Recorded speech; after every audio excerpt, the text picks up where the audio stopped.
Chugga, chugga, chugga, chugga. Choo choo. That's right, baby. The Blazers train keeps chugging along. Let's talk some more basketball.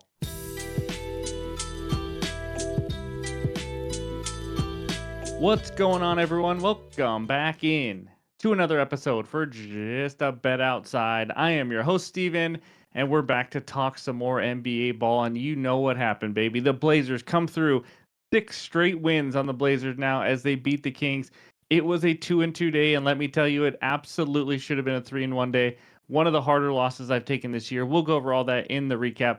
But a big heads up on the NFL Super Bowl weekend. That Super Bowl best bets video will be out right after this video, so be sure to check it out. We preview the game, and then I give out my best game bet as well as 3 player props, 2 anytime touchdowns, and 2 fun game prop bets that you can always do in the Super Bowl. So just want to let you know that will be out very shortly. But of course, any graphics you see in this video or future videos are from an app called OUTLIER, the best betting research tool on the market today. Click that link below for a 7-day free trial. So let's get into it. And it's Friday, which means we got a dad joke. So here we go. Did you hear about the woman who fainted on the luggage carousel at the airport? She was okay. She came around eventually. In this video, we're going to recap yesterday. Again, 2-2 day, and then we're going to talk defenses versus the center position. Defenses that give up the most points, rebounds, and assists, and the least points, rebounds, and assists to the centers. And then we'll give you our best bets and finish it all up with the recap. So hit that like button if you haven't already. Leave a comment below. Help this channel and this algorithm continue to grow. If you're new to the channel, hit that subscribe button as we're on our way to 40,000 subscribers. And of course, click that link in the description if you want to join the Discord, because it's completely free and we got a lot of smart people in there talking sports every single day. But let's get into it. And that means it's recap time. All right, there it is. The 2-2 day, the first one. The Blazers on the money line. Are they just the greatest NBA team ever or what? It is just, they're unbeatable. They're just flat out unbeatable. They do have to go on the road next game, though, but they come through in the clutch yet again. It was a good game, close game. Kawhi Leonard over 7.5 rebounds plus assists. He had 6 at halftime and went until like his last minute or 2 on the court and finally got a rebound to get his 8th. It was mind-boggling. Like, he wasn't doing anything on the court for a while, but luckily we finally got the job done, and this one hurts, guys. Malik Monk under 10.5 rebounds plus assists, added play, half unit. If you saw this game, it was unreal. He had 1 RA at halftime. 1. This is looking great, right? He is a freaking point guard. He grabbed 7 rebounds in the third, or 6 rebounds in the third quarter, and 1 more at the end of the fourth to absolutely ice it. I have nothing to say. He is not a guy who's just grabbing 6 rebounds a quarter. Every shot that went up just went right to him. It just is what it is. And of course, he had to get his last one at the end to not only make us lose, but to make us hook, just to drive that hook into us. But it was brutal. It really was. Michael Porter Jr. under 18.5 points. Speaking of brutal, this was a terrible read, but also some bad luck because I had no idea Jamal Murray was going to get ruled out for rest management. I don't think he slept well last night or something. And Porter Jr., just his volume was through the roof again. He had 19 at halftime, I think. Just a brutal loss overall. You know, maybe he goes over it anyways, even with Jamal Murray, but that definitely didn't help. So under tracker on the under player props, we actually went 0-2 on the only 2 unders with that hook, and then the loss on Porter, 45 and 35 on the season. Overall record 193 and 160, up 17.32 units. That means we need to win of 2.68 units before the All-Star break so we can hit that 20 unit mark. So let's give it a shot. But that's what we got for the recap. Now let's talk the big men. All right, we start with the defenses giving up the most points to the center position. And we got 2 matchups here. These Charlotte Hornets facing Wet Bananas over there, averaging 21.8 points per game. Hornets giving up 26.2. Obviously, no more Nick Richards, no more Mark Williams for the Hornets. And then the Pistons facing Joel Embiid. It looks like he is going to play. Who knows? You know what I mean? You guys get it. He's hour to hour is what he is. 29 points per game. Pistons giving up 22.7. And then any other team or player that is in green just means they are playing today. So that's what we got for the points. Now let's go over to the rebounds. And by the way, any stat you see is from the last 30 days. We got the Suns facing Walker Kessler. Kessler 12.8 rebounds per game. Suns 18.6, giving up the most in the NBA. Just something to keep in mind with Kessler is to always check, you know, when John Collins is playing, Lauri Markkanen, and all these guys, see who's playing, who's not. But still, Kessler's a great rebounder. He'll get his minutes. And then Hornets facing Wet Bananas yet again, averaging 11.2 rebounds per game. Hornets giving up 16.8. So that's what we got for the rebounds. And now let's check out the assists. And we got 2 more matchups. So Pistons facing Joel Embiid again, 10 assists per game. But guess what? It's one game. All these stats for Embiid are one game, I believe. So take it for what it is. We know how good Embiid is. We know he's not a 10 dime a game kind of player, anyways. But the Hornets facing Wet Bananas yet again, 3.1 assists per game. Hornets 4.9 given up. So, and just one quick note, Hartenstein right there for OKC. This is the first game Chet Holmgren will be coming back. We get to see Hartenstein and Chet Holmgren both on the team. We'll see how they play him. If Holmgren plays the 4, Hartenstein the 5, or if they just kind of switch off minutes, things like that. But either way, just want to point that out. So that's what we got for all the overs. If you're looking at some overs, now let's look at the toughest center matchups. And if it's in green, that's who's playing today. The top 2 teams on each category are not playing. But we see the Thunder giving up the 3rd fewest rebounds, the Cavaliers the 5th fewest, and then over to the assists, the Heat giving up 3.5 assists. Thunder, so on and so on. But the fewest points given up. Hopefully, this can help you throughout the weekend as well. T-Wolves 15.8 last 3 days. Lakers, Blazers, Clippers, and Bucks. Just something to keep in mind. And then there's all the rest of the teams as well. So hopefully this helps you get some winners. If you're new to the channel, we do a new position every day of the week, starting with point guards on Monday, all the way to centers on Friday. So that's what we got for the research. And now it's time for the best bets. All right, this first one takes us out to Charlotte, North Carolina, where the Hornets host the San Antonio Spurs. Spurs minus 11.5. Total in this game is 225.5. Just a quick note, LaMelo Ball is questionable. We don't know if he is going to play or not.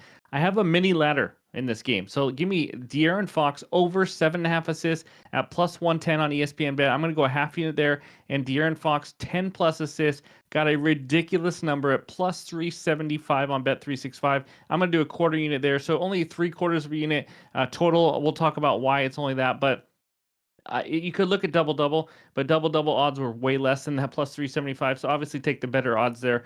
But either way, the reason I'm taking the 0.75 units is because we're really dealing with a one-game sample size here with his new team, the San Antonio Spurs. But let's talk that debut a little bit. He looked like he fit right into the system, and he would be a great fit. He loves to the Spurs love to have spot-up shooters everywhere, love to run in transition. Obviously, they got Wemby for some easy dunks, and he was finding him as well. But he had the ball in his hands a ton. I mean, he was the main guy facilitating. When he was with Sacramento, you saw a lot of, DeMar DeRozan, Malik Monk, other guys like that. But the numbers just prove it. He had 12 assists on 19 potential assists. Sorry, it might be 13 assists. I don't know. Either way, 12 or 13 assists on 19 potential assists. It's a very high volume for a guy with a 7.5 assist lineup plus money. Now, is he going to get 19 potential assists every game? Probably not. But I think he could be one of the higher assist guys here in the second half of the season because of the team he's on. I just need probably like 13 potentials or more to have a chance to get 8 dimes. And then the matchup. Hornets are giving up the 7th most assists to point guards in the last 30 days. Let me tell you about some point guards that just faced Charlotte. Lillard just had 12 dimes.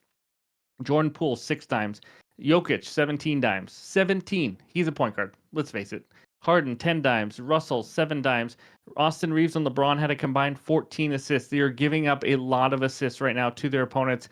I like Fox to have another big game. Again, he's going to find shooters, and he's going to also find Wemby for some easy, whether it's a pick and pop for some threes, whether he's attacking the rim, some alley-oops, things like that.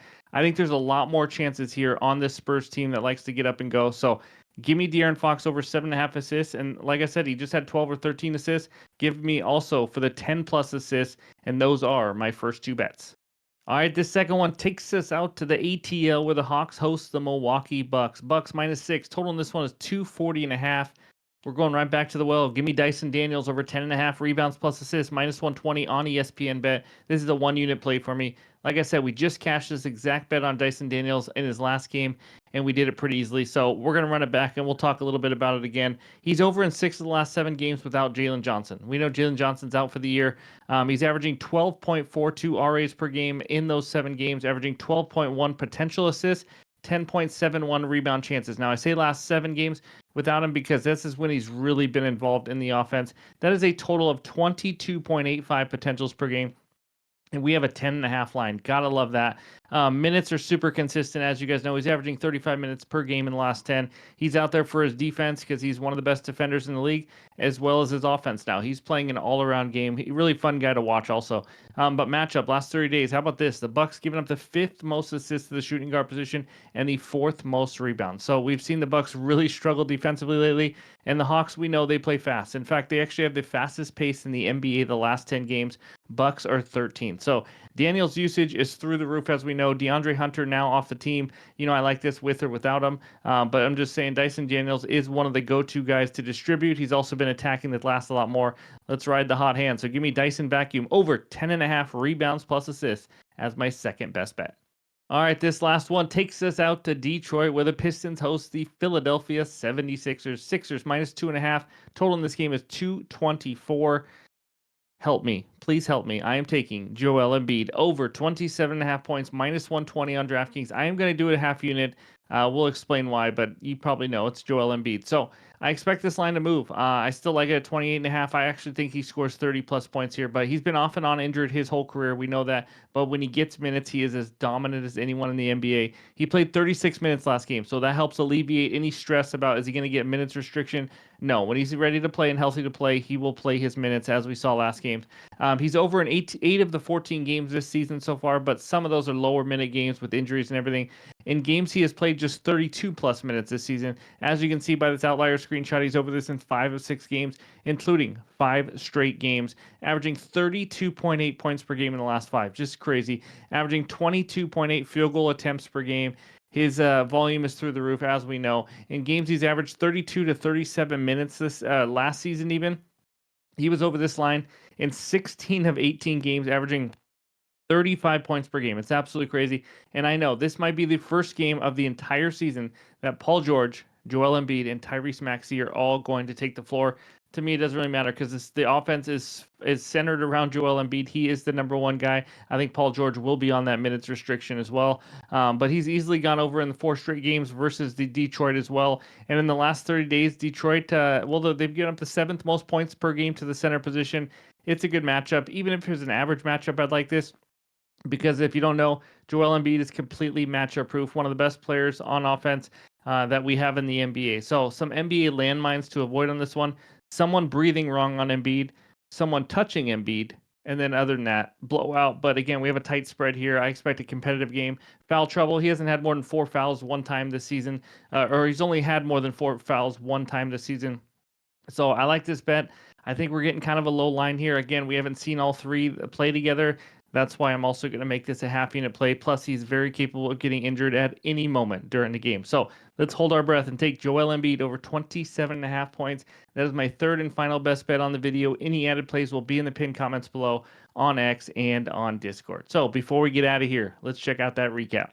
All right, here are the best bets so far for Friday. De'Aaron Fox over 7.5 assists plus 110 for a half unit. And then we're going to do a little mini ladder, 10 plus dimes plus 375 on a ridiculous number on Bet365 for a quarter unit. And then Dyson Daniels running it back over 10.5 rebounds plus assists for 1 unit. And Joel Embiid over 27.5 points for a half unit. So if you haven't already, hit that like button. I would really appreciate it. Thank you guys again for watching. And again, just a reminder, the Super Bowl Best Bets video will be out right after this one. So be sure to go check that one out as well. But hope everyone has a great Friday, a great weekend, and we'll talk to you soon.